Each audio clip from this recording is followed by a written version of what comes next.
weariness of your soul weighing heavier than the exhaustion of your body right now. You have been carrying a hidden load that no one else can see, smiling through the day while your heart feels like the road ahead is far too long. There are seasons when physical sleep is not enough to cure the deep depletion in your spirit. Look at the prophet Elijah.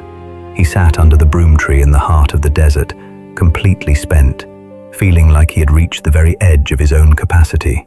He was at a place where his human strength was quieted and the horizon seemed out of reach.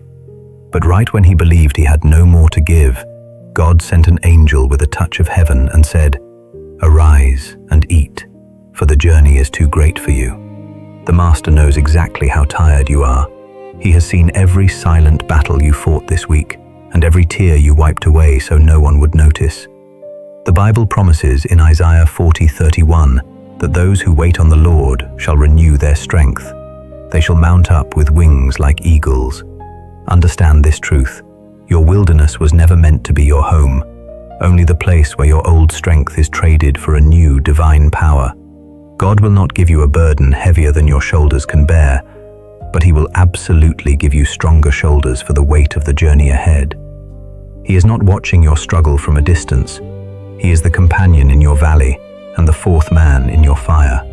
Even when you feel too weary to find the words, His Spirit is interceding for you with a love that needs no translation. The same voice that calmed the stormy Galilee is whispering to your restless heart now.